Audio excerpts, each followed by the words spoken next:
Welcome to the deep dive. Today, we're embarking on, well, really an extraordinary journey. We're going right back to the beginning. The very beginning. Exactly. Into one of the most foundational, maybe the most origin-focused story known to humanity. It's a narrative that's, shaped so much cultures, art, philosophy. Theology, everything. It really has. And it still sparks so much curiosity, doesn't it? Yeah. We're diving deep into the opening of Genesis, chapter 1, verses 1 through 20. The first 5 days. Yeah, the dawn of creation, laying out this just astonishing account of how everything began, the beginning of beginnings, truly. Okay, let's unpack this. And our way into this, our deep dive today, it's really inspired by, and we're drawing quite a bit from, this really insightful discussion we found. It was on a show called Faithful Conversations. Oh, right. Yeah, and in that conversation, the 3 co-hosts, they just had this rich, really nuanced exploration of these exact verses. They were pulling out layers of meaning, challenging some assumptions you sometimes just skim over. Things you think you know, but maybe don't look closely enough at. Precisely. So their conversation gives us a really excellent lens, a great starting point to examine this ancient text. Absolutely. So our mission today, it's really to go beyond just a surface read. Yeah, we want to unpack the really profound implications, explore some surprising details maybe. And those countercultural statements woven in there too. Yes, reveal those. We really aim to pull out insights that aren't just, historical artifacts, but things that resonate powerfully today, hopefully offering you a fresh perspective on what might seem like really familiar ground. You really might be surprised what comes up when you dig in a bit. Mm-hmm. And it's important, I think, to remember that the source we're using, Faithful Conversations, it is a discussion. It's a conversation between people, which means we get multiple perspectives on the same verses. Which is great, not just one single take. Exactly. It's not dogmatic. It's more of a robust exchange, which really is just the spirit of what we try to do here on the deep dive. And honestly, regardless of your background, your beliefs, this story, it just has universal significance. It really does. Foundational for so many. Undeniably, it outlines this grand vision for existence itself. So as we walk through it carefully, you might just uncover details, interpretations that genuinely surprise you. A fresh lens, maybe, on a story many people feel they know inside out. Okay, so let's start right at the absolute beginning then. Genesis 1.1, that incredibly powerful, concise opening line. In the beginning, God created the heavens and the earth. Boom. Just like that. Yeah, there's just something inherently majestic about it, isn't there? Definitive. It sets such a profound stage almost before you can even process it. It's not just like a neutral statement about creation. It feels like an immediate declaration of intent, purpose, establishing this ultimate creator right from the get-go. The singular origin. What is it about that opening? Why does it resonate so widely, do you think? So impactful no matter your worldview? Well, what's truly fascinating, I think, is how that single sentence, just bang, establishes an ultimate creator and the origin of everything. It sets this grand cosmic scale for everything that's about to unfold. Right. No preamble. No, it doesn't pause to argue for God's existence or try to convince you.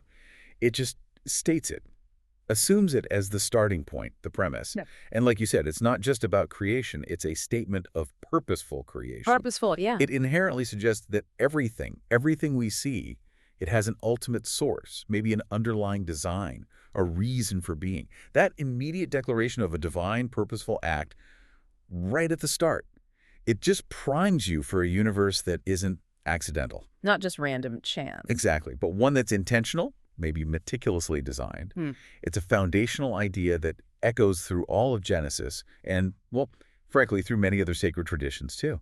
That intentionality implies meaning from the very first moment. Cause and effect rooted in divine will, not just collision. Precisely. A universe imbued with purpose from its inception. And then right after that incredibly powerful, almost serene declaration, verse 2 hits you with a very different vibe, almost unsettling. Yeah, the mood shifts. Yeah. The earth was formless and empty. Darkness was over the surface of the deep, and the Spirit of God was hovering over the waters. It sounds like pure chaos. Undifferentiated stuff. A blank slate. Primal soup, kind of. Yeah. Waiting for something to happen. And that image of chaos, the Hebrew, is tovavuhu, formless and empty. It's absolutely crucial for understanding what comes next. It's powerful. It doesn't just mean empty space. No, what more? It suggests, well, wildness, trackless desolation, an uninhabitable sort of wasteland, disorder, unproductivity, lack of definition, that kind of thing. Okay. And then you have the darkness over the surface of the deep. Now, the deep, Tehom in Hebrew, in ancient Near Eastern thought, Hmm. often carried these connotations of primordial, untamed waters, sometimes even linked to chaotic forces or, monstrous gods fighting each other. Right, like in other creation myths. Exactly. But Genesis does something radical here, completely subverts that. The Teon isn't a rival god. It's not an active threat. It's just Yeah. there, passive, inert material, waiting for the divine word to shape it. So God's already in charge of the chaos. Absolutely. That immediate establishment of God's sovereignty over what other cultures feared as uncontrollable forces, that's huge. It provides the canvas, as it were, for divine order to be imposed, transforming disorder into something structured, beautiful. Yeah. And connecting this to the bigger picture, like the Faithful Conversations hosts discussed, it becomes this powerful, enduring metaphor for transformation. A reminder that even the most disorganized states hold potential. Potential for new beginnings. So when our own lives feel a bit formless and empty maybe, or we're facing situations that seem totally chaotic, uncertain, this idea of God bringing order out of that tohu vavohu, it offers a kind of universal hope, doesn't it? It suggests that even overwhelming situations can be transformed. What kind of mindset does the text suggest for our chaos? I think one of the co-hosts, Randy, touched on this. That's a really insightful question. It gets right to the heart of why this text still speaks to us. It's not just describing some cosmic event way back when. It's laying down a principle about reality, about divine power. Okay. So when our lives feel chaotic, the narrative offers this profound assurance. Chaos isn't final, it's preliminary. The mindset it encourages is one of, trust in an ordering principle, whether that's seeing divine action or maybe finding our own capacity to bring structure. Trust that order is possible. Yes, it speaks to the potential for new beginnings, for meaning to emerge from confusion. It's a testament to the idea that even in utter disorganization, a higher order can be established. Yeah. It encourages us to look for that spirit hovering over our waters, ready to bring form and purpose. Yeah. Randy, on Faithful Conversations, he really emphasized this. He underscored that no matter how messy life gets, there's hope for new beginnings because God's very nature is to bring order. That's what God does. I like that. Okay, so as the creation story unfolds from there, this incredible rhythm emerges. It's very poetic, as Agnes mentioned on Faithful Conversations. That phrase, "and God said," it just repeats again and again. Like a drumbeat. Yeah, it feels like the core mechanism, the engine driving this whole transformation. It really does. And it's more than just a phrase, isn't it? It's like God's word itself is the creative power, which raises this incredibly profound question.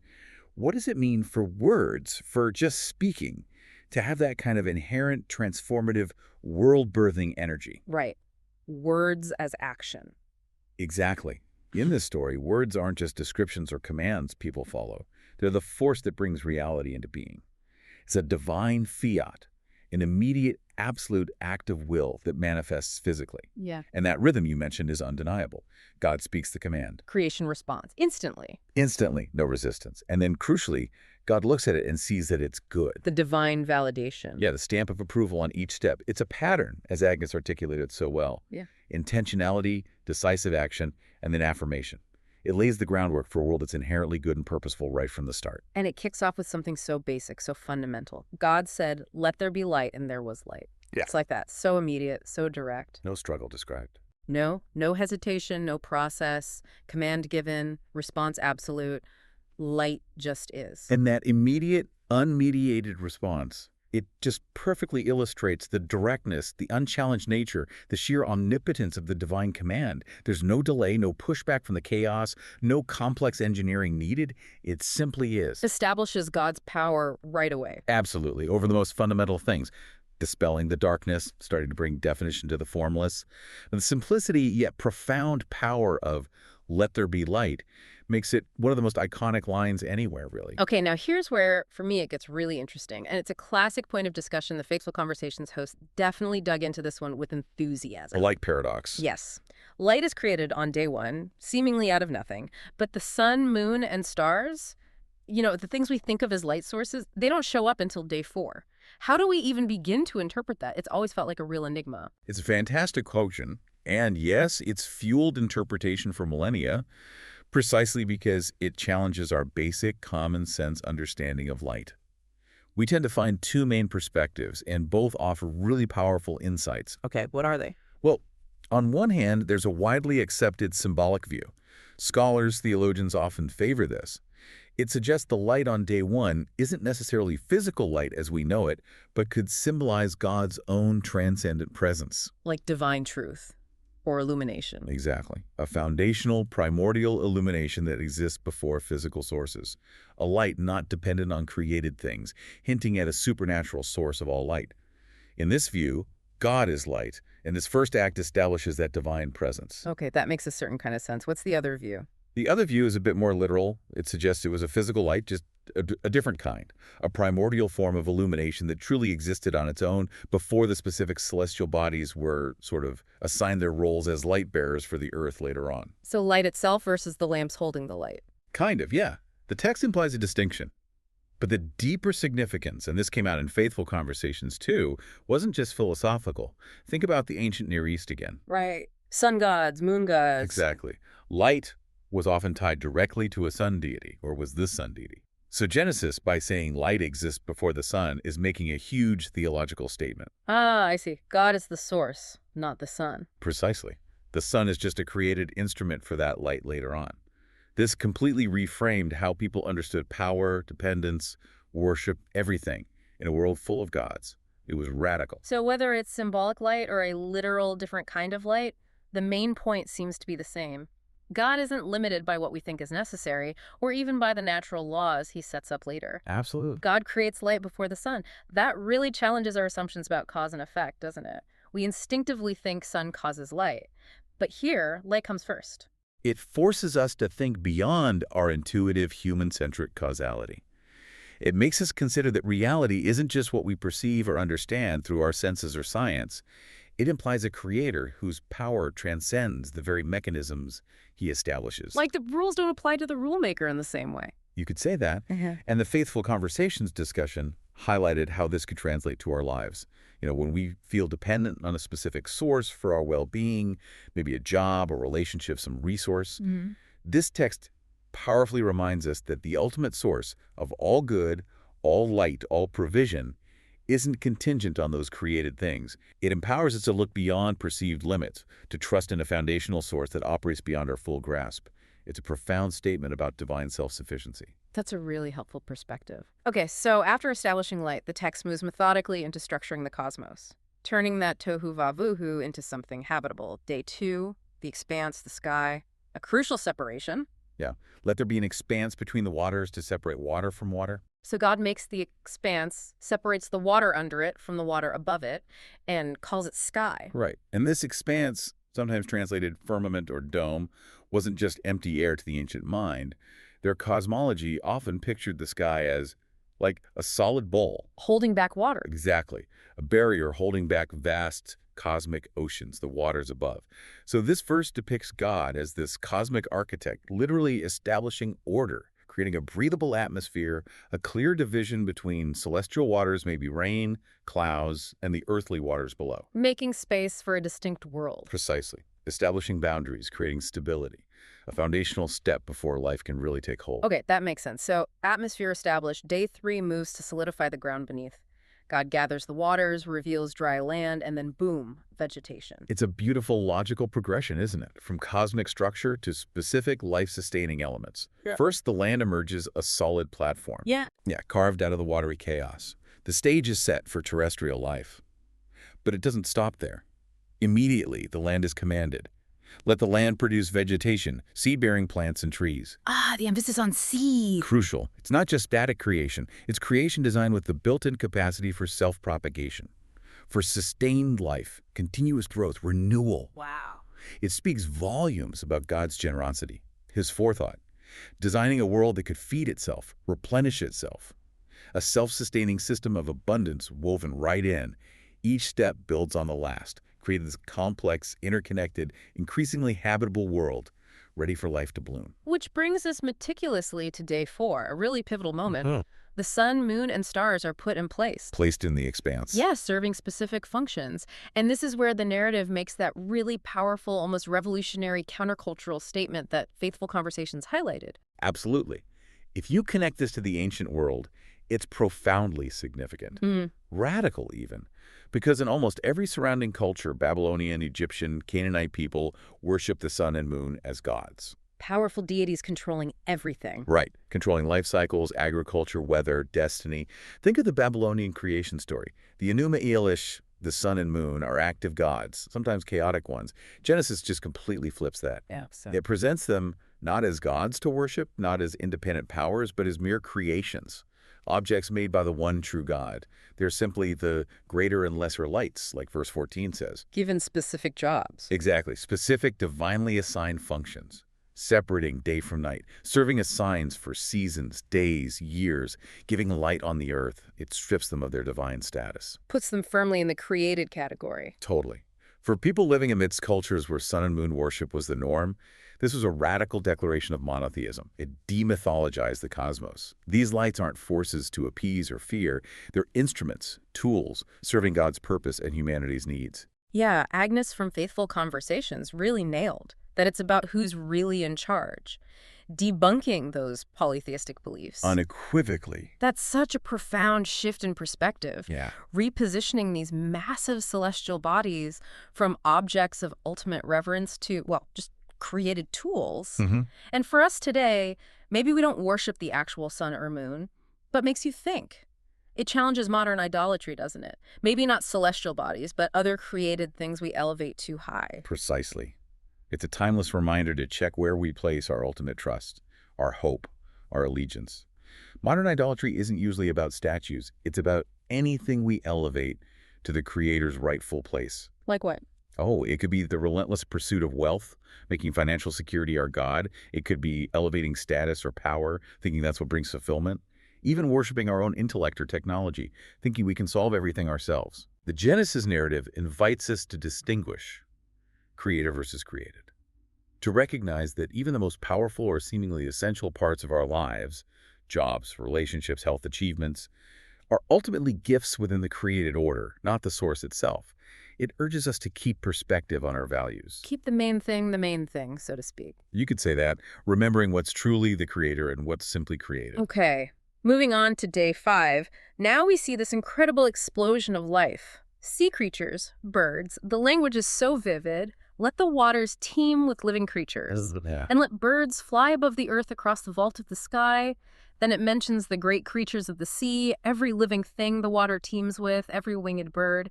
And God saw that it was good. It just conveys this immediate, overwhelming sense of boundless abundance, breathtaking diversity. It's not just functional, it feels extravagant. Yeah, not minimalist. Not at all. It's not a cautious trickle of life. It's a divine flood of vitality, this sense of teeming, vibrant life. It suggests God delights in variety, filling the oceans with countless species, tiny plankton, huge whales, maybe even those legendary sea monsters. Right. And simultaneously filling the sky with this incredible multitude of birds. Every song, every color, every flight pattern.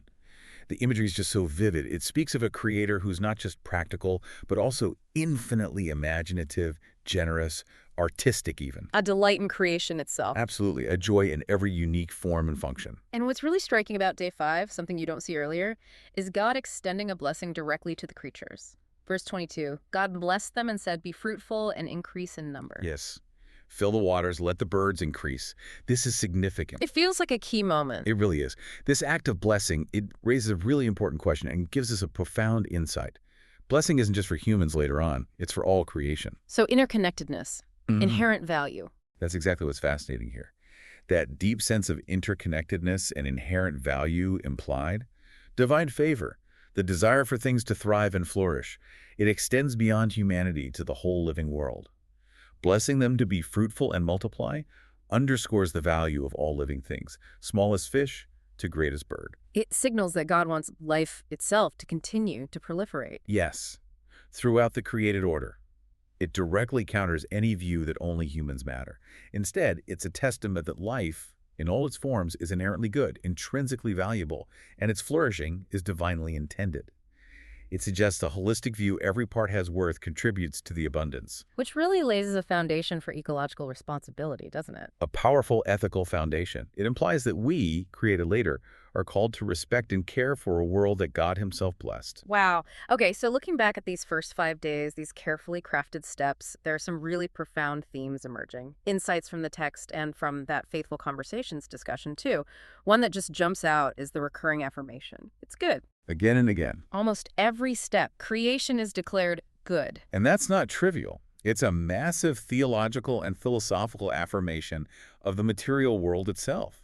Historically, and even today sometimes, people misunderstand spirituality.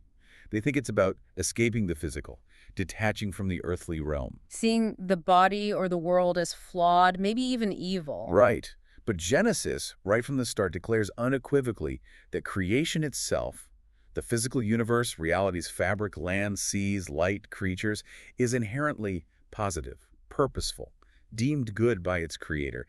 It establishes this fundamental goodness at the heart of existence. So it challenges any idea that the material world is inherently bad or corrupted. Directly. Or something just to be endured or rejected. It validates our existence in this material realm, imbues it with sacred meaning. So why is that point relevant for us today? Why does caring for the physical world, our environment, even our own bodies align with that ancient affirmation? Well, if creation is fundamentally good and purposeful, then we as beings in this creation have a kind of divine mandate to steward it, to appreciate it, treat it with respect.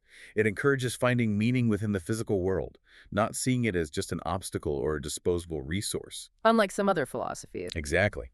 It stands in stark contrast to dualistic ideas, like some forms of Gnosticism later on, which taught spirit is good, matter is bad, or a prison. Genesis offers this profoundly different vision, a world designed with inherent value, deserving our care, celebration, engagement. It calls us to participate in its flourishing, not just detach. Goodness is woven into its fabric. That makes sense. And the Faithful Conversations source really brought these themes home through the co-hosts' individual takeaways, making them feel personal. Randy's focus, for instance, on God bringing order from chaos. Back to Tohu Vavohu. And that provides such a profound, always relevant message of hope, doesn't it? Hope for new beginnings, no matter how messy or disorganized life feels. It tells us that even when we face what seems like an unmanageable void, a situation devoid of form or purpose, there's an ordering force. yes, a powerful divine ordering force at work, capable of transforming that chaos into something beautiful, structured, purposeful. It suggests chaos isn't the end state, just preliminary, ripe for divine action, or for us to find that spark within ourselves to bring structure. Randy emphasized it's not just history, but a continuous possibility. A continuous invitation to believe in transformation in our own lives, a powerful counter to despair when things feel overwhelmingly disordered. And Agnes's takeaway was all about the goodness of creation, that the world isn't something to escape from, but to embrace. Precisely. It's something to care for, to celebrate, to engage with meaningfully, with intention and joy. It's a vital counter-narrative to views that see the world as just fallen, corrupted, dangerous, something to endure until we escape. Instead, it positions our planet, all life, as a precious gift, a testament to divine goodness, worthy of our love, careful stewardship, deep appreciation. Agnes's point encourages finding the sacred in the secular, seeing the divine signature everywhere. It fosters active participation in its flourishing, cherishing and protecting this good creation. And finally, Ruby's closing thought, which sort of tied it all together, God's creativity is still active, not just way back then, but now, around us and in us. Which implies this dynamic, ongoing, intimate relationship between creator and created. It's not a story of a distant God who finished the job and walked away. Like a clockmaker God. Right. Not that. Rather, it speaks of a God whose creative impulse continues to infuse the universe, sustaining it, evolving it, and working within humanity itself. That's incredibly empowering. How so? It suggests that we, as created beings, also carry that divine capacity for creativity, for bringing forth newness, ordering our own worlds, participating in the ongoing work of making things good. It transforms Genesis from just history into a living truth for our daily lives. Inviting us to be co-creators. Yes, bringing beauty, order, goodness into our own spheres. That creative spark ignited at the dawn of time still burns within us. What an incredible journey through these first 5 days. From that primordial void to a teeming, abundant world, we've seen the transformative power of God's Word. Order from chaos. The true nature of the sun and moon as creations, not gods. And the inherent goodness and abundance of life. Yeah, it's a story filled with intentionality, design, but also generosity and sheer delight in creating. Which leads us perfectly to a final thought for you to maybe ponder this week, building on all this. If creation unfolded with such intention, such rhythm, such blessing, what patterns of order and creative potential might you discover in your own life right now?